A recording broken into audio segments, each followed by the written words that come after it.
Folks, welcome to Module 2. We'll be looking at the relationship between revenues and costs. The first thing we're going to look at is revenues, understanding revenues a little better, why it's important, and then we're going to dive into costs. There's going to be about 3 videos that walk you through this, trying to keep them in that 15-minute or so time framework. So let's get started. Revenue and revenue changes. The one thing that we know is from financial accounting, the financial statements show us a dollar amount of sales.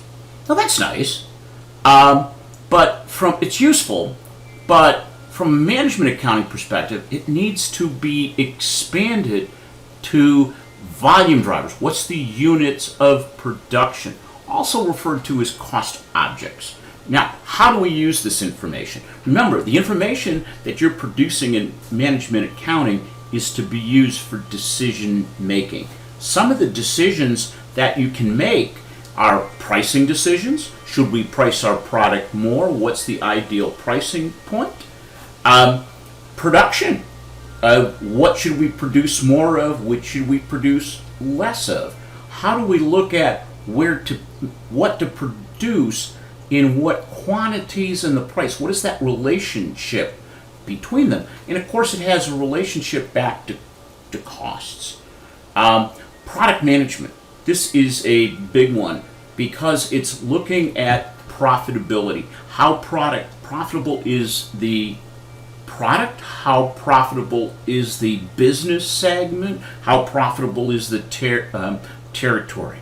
So this becomes the methodologies that we're talking about here in understanding the costs are tools that management uses to evaluate profitability, and hence performance management often drives from this. Absolutely at the more senior level, as we move down the chain of command, it becomes oftentimes more tactical with individual goals.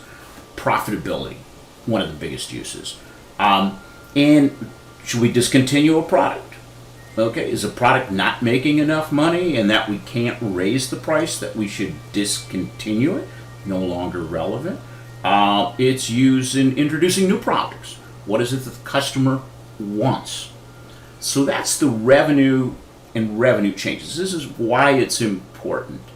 If we go back to the basics, profitability firm, basically revenue, sales. Now another companies some call them revenue comes sales. Say it's 100. Less expenses 80, the profit is 20. So there's a relationship here again between expenses and sales. When we expand it to what we might say is a pretty general way of looking at it, sales or revenue, less cost of goods sold. Now we're going to spend a lot of time talking about this in subsequent videos.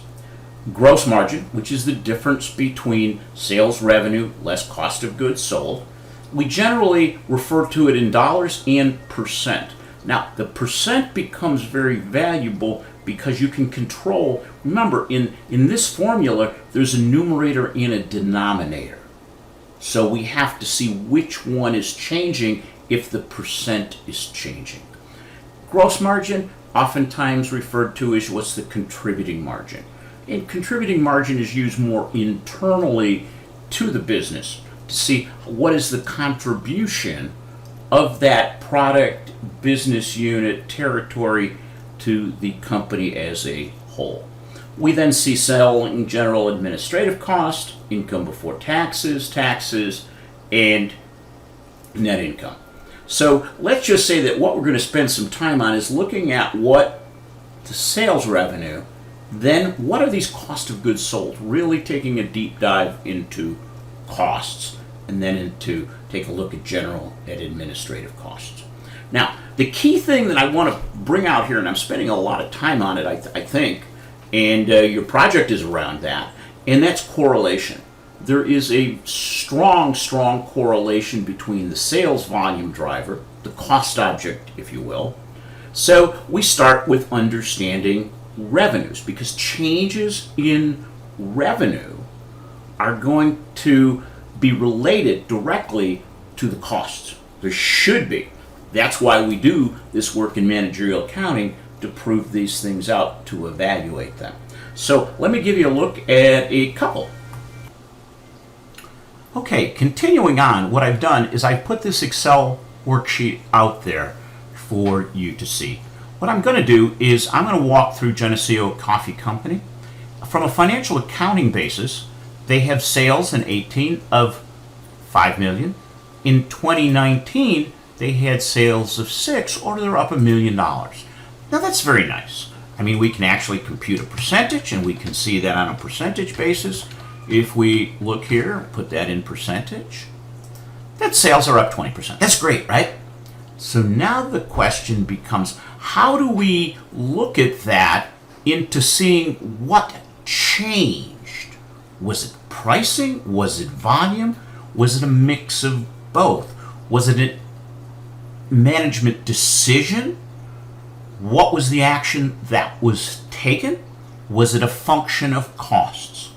So what we find out as we dig down is that they produced 2 million pounds of coffee in 18, 2,181,000 pounds of coffee in 19, so it went up 181,000 pounds more they sold. Okay? They then sold them for $2.50 a pound, $2.75, or a difference of 25 cents a pound. Now, when we multiply the volume in units times price in dollars, we get total sales. So now we've broken this down. Now, this is where management can start to dig deeper here. So what actions does management need to take around these? What are the decisions that need to be made? We further can break this down by determining how much of this $1 million is a function of additional production or the price of coffee beans. Okay, the change in price. So what you do to find out the volume, it's the increase in volume times this year's rate. Okay, 181 times the 275 gives you 500. The impact of the price rate is the increase in rate, 25, times last year's revenue. And that gives us this number here. Okay. Now mathematically I've got this, I set up this to work. So 500 and 500. Not always do they come out exactly, and we're looking again for most of it, but if there is a difference, there's an integration between the relationship, some of the relationship between the price and the volume are interrelated, and we tend to allocate them proportionately. Now, if I did this right, let's see what would have happened if instead of $2.75, the price was the same. Okay, $2.50. Okay, that doesn't work. We have this, we understand. So now we can get into the cost once we know this. The questions then become, what actions are causing these to happen? What actions can we take in the planning process to do that? So we now got to look at the price per pound we sold was 25 cents more. So as we dig down, we need to ask ourselves, was that because the cost of producing the coffee bean went up, or were we able to get higher prices? Okay, and if we can get higher prices, then maybe we should focus more on that. If it was a pass-through of expenses, it doesn't really mean anything. So if the cost of the raw material, the beans, went up by 25 cents, we're equal. Okay, we didn't achieve anything. If anything, our percentage has gone down. But if the cost was only up by 10 and we got 25 cents more, that's telling us 15% was a function of our pricing. So we can dig down and look at it. But first you got to do this. Okay? Next, we move on to Steel Dynamics. It looks bigger. It's a bigger company. It's a real company. But in this category, what I did is I put in the pure sales number. I looked at the growth. I computed the percent. The other thing I put in here is a sales trend. A lot of times we look at numbers, but numbers don't tell us a lot. And sometimes using a visual, a graph, is more meaningful to see what's happening. And that's what we call data visualization. So I've got this here. I've presented it this way, but I'm still digging down. Now, they report results by what business segment it is. Okay, they have steel operations, metal recycling, steel fabrication, other, and intercompany. Disregard the intercompany.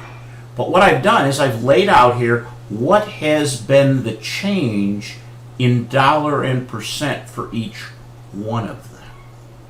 So I can see that the biggest decline between 2018 and 2009 in dollars, total dollars was down 11%, okay?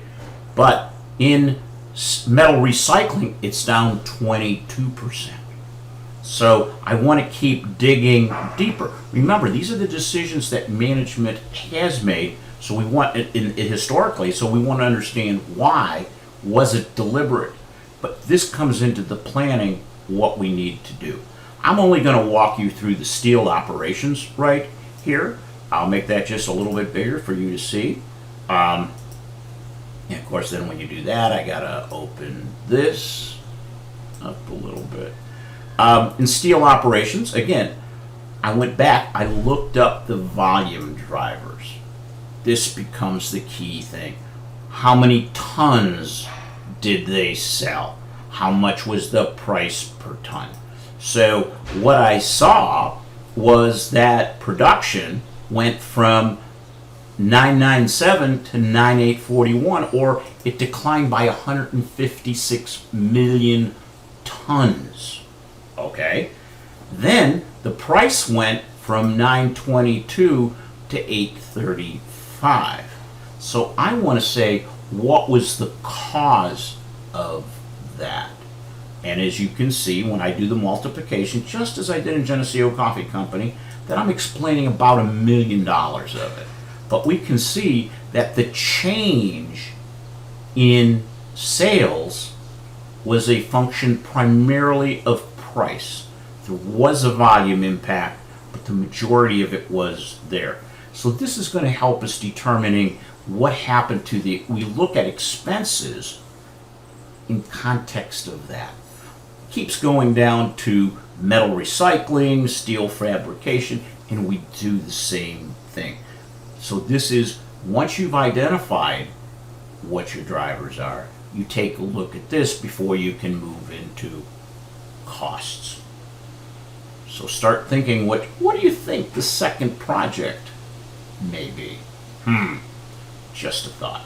Keeping going with an example of this to help you better understand is a presentation on spirit air done by Brooke Hershenhorn, who spent the semester, 6 weeks in the first summer session, studying spirit air from an entire financial analytical point of view. She did a super job. So I put her presentation there out, and when you download the PowerPoint, you're going to see this down here. So what you want to do when you see that is press the play, and you'll hear her commentary on each one. So I want you to take a look at that. I'm not going to continue to go through it, but what she does is she tells you about spirit air. She tells you about what makes them unique. She gives you some information. She talks about what is their strategy, how are they generating revenue, their cost measures.